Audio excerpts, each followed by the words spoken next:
Good morning. How's everyone doing?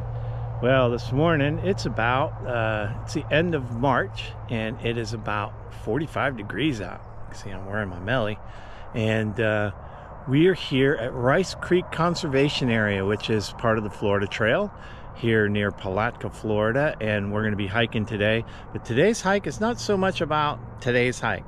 It's about should we hike in Florida in the summertime. So as we go through the trail today, we'll look at some of the conditions. Obviously it's not going to be hot, but it should be a beautiful day on the trail.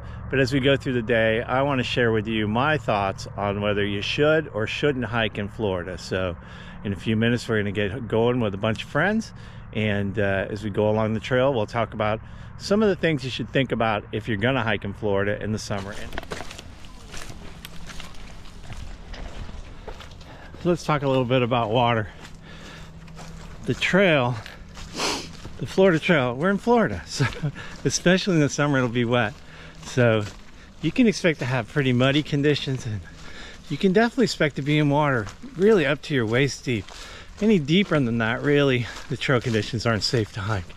But so for example, in areas like the Swanee, you may need to road walk around if you were through hiking in the summer.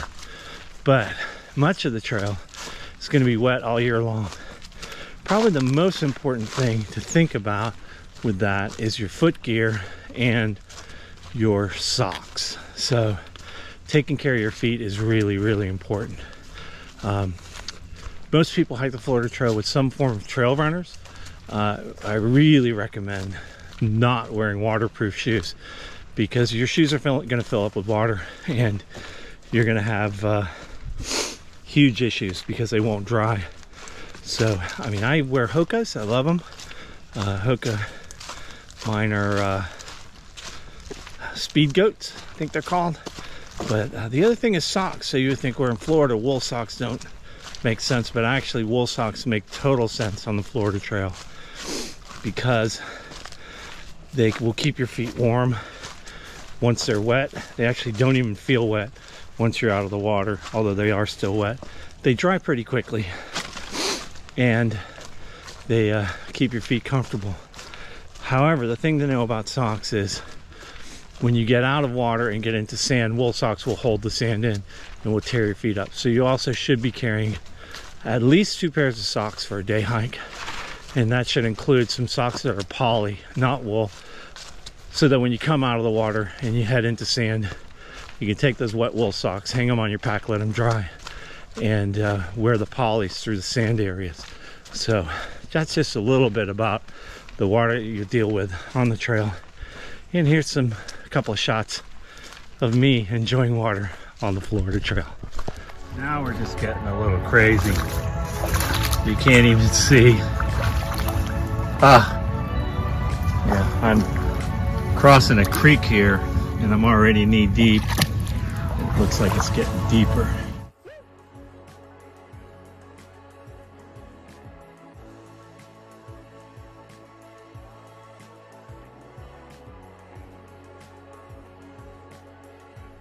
So a reminder, in Florida in the summertime, many of the trails are not maintained. Here's the trail. Here's the tree. Oh, yeah, and most of those trees have pickers. Here's some more shots of bushwhacking on the Florida Trail, hiking in Florida in the summer. So check these shots out. They're like freaking razor sharp thorns on them that will attach to you. Ow.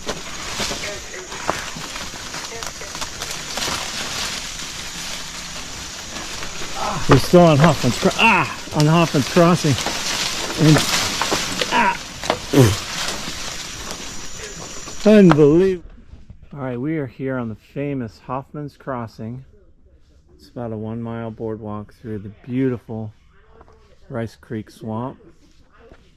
Here's my gang going ahead. And while we're here at the Rice Creek Crossing Mosquito Feeding Station, yeah, that's what this bench is. Let's talk a little bit about bugs in the summer in Florida. So we're in Florida, there's bugs all the time. The obvious ticks, you need to be prepared for them. And I'm not a doctor, don't pretend to be one on TV. ticks are bad. So you got to always be checking for ticks. But for your entire body, you got to protect yourself with whatever product it is you find best to use. For me, I use DEET. I know some people don't like chemicals, but you'll find what you need.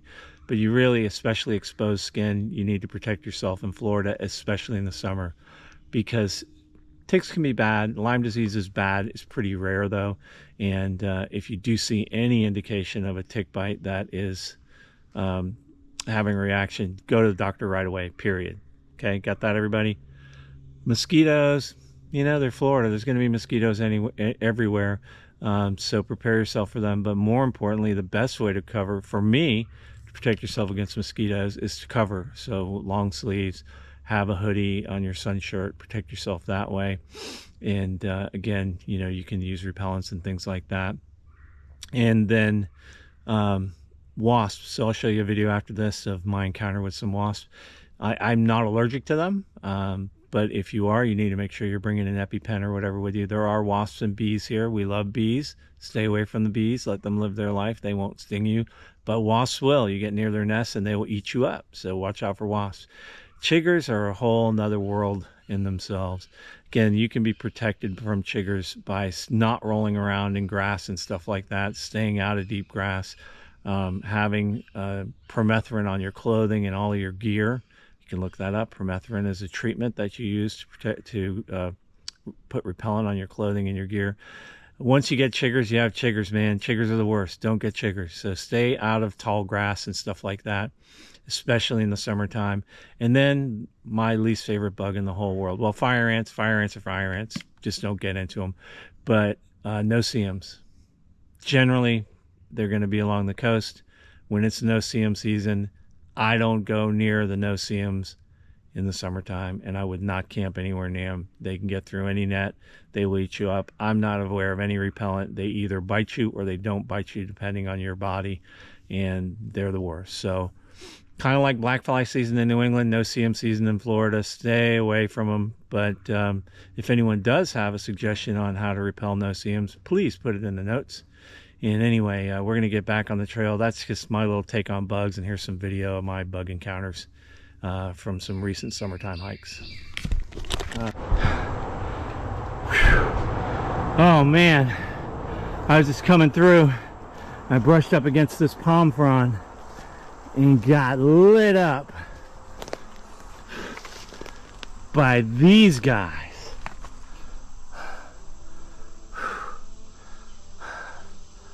I'm not gonna mess with them. They just took off again. Getting out of here. So I got stung about 6 times on my left arm through my shirt almost instantly. I mean, the second I hit him, I just ran. I had to come back because I dropped my camera. And man, oh, it hurts. Update on bugs. I just talked to the ultimate professional who's out here hiking with us today, a Florida land surveyor. Actually someone we just ran into on the trail. There is absolutely nothing that will protect you from no-see-ums. Period. Hello, little feller. What are you doing? He's like, hello, little fella. All right, so let's talk about animals on the Florida Trail. In the summer. Really not much difference between summer and winter other than the reptiles behave a little bit differently. But if you hike in Florida, whether it's winter or summer, general precautions you need to take. You need to bear hang or bear canister. There are bears, and in some areas they're more prevalent than others. But more importantly, the porch bandits or whatever you want to call them, the raccoons and possums and stuff will get your food if you don't hang it and take good care of it. But the reptiles, that's a whole nother story. So in the summer, you're going to be hiking in water. So good common sense really makes sense. Stay on the trail. Don't go wandering off into brushy, swampy areas. The two biggies, I would say, are water moccasins and alligators that people worry about. You can look up the stats. There are very, very, very few attacks by water moccasins or alligators. However, in the spring, starting in the beginning of April, is mating season for alligators. So I wouldn't go to trails that have a ton of alligators around them.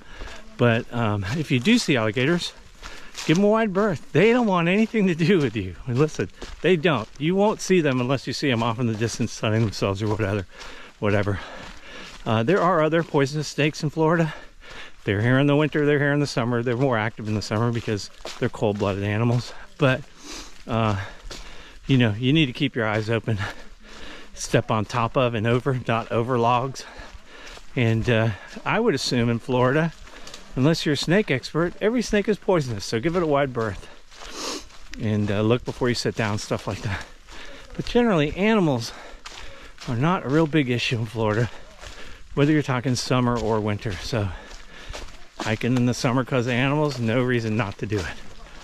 All right, we're heading on towards the Rice Creek Hilton. So we get there, we'll talk about probably the two most important things, hydration and heat. So the gang's moving on up ahead through this beautiful forest, and we'll see you at the Rice Creek Plantation. All right, let's talk about probably the two most important things that you need to think about if you're gonna hike in Florida in the summertime. Number one, water. Hydration is critical. It's gonna be high humidity. Your body's gonna be sweating like crazy. I never step on the trail in Florida, winter or summer, with anything less than 2 liters of water. And I never, ever go on trail without my filter, my water filter. Hydration is critical. Dehydration can kill you, and in the summer it's even worse. So you need to be drinking even when you don't want to drink. You need to camel up, you need to have tons of water on you. The other thing is heat. So choosing your time to hike is really important. I like to hike very early in the morning, and when it gets around to 11 o'clock or so, consider taking time off until about 4 o'clock and then hiking in the evening, especially if you're hiking multiple days. But hiking in the middle of the day in Florida in the summer is really not ideal. But if you are, stop often, cool off, take your hat off. You need your hat, we'll talk about that in a minute, but take your hat off and your hood off to let the top of your head cool off also. And if you have a filter and plenty of water, you know, put a little water on your head, but get in the shade, rest, and cool off. The next one is the sun. So you can see I'm wearing a sun shirt here. The sun in Florida, whether it's winter or summer, you need to protect yourself from it. So having a great sun shirt like this, people say, oh, isn't that hot? Well, it's not, because it's a wicking shirt and the water wicks off. It's not any hotter than if I wasn't wearing a shirt at all. And it protects my skin from the sun. And then also you got to have a hat. It's pretty important for you to have a hat too. So while we're talking about that, it kind of ties into weather too. If you're hiking in Florida in the afternoon, you can expect it to rain. In thunderstorms, look up and see the proper procedures for doing thunderstorm protection, but good common sense works. And there can be some pretty heavy thunderstorms, but that's pretty much like hiking anywhere else in the summer. So keeping an eye on the weather is also pretty important.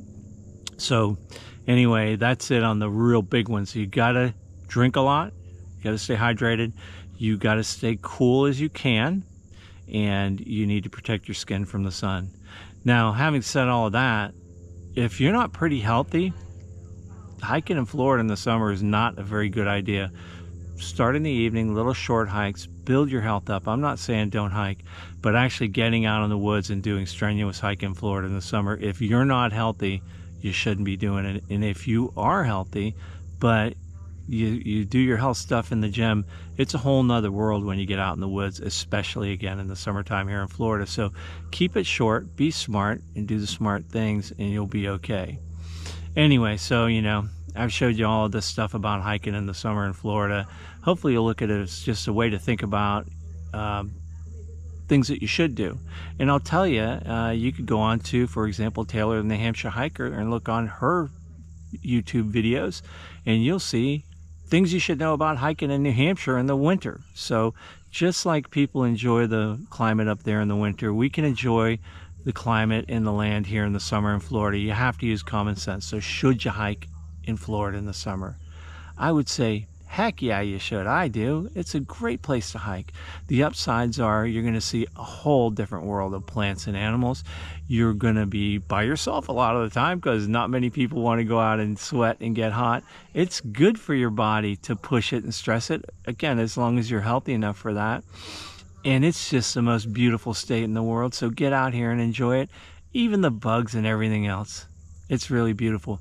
So listen, if you guys like this video, please hit like and subscribe. And if you would hit that little ding dong bell whenever I post a video, you'll get the latest and greatest video. We're going to have plenty of adventures this summer, so I hope to see all of you on the trail soon. Happy trails, everybody. Bye-bye.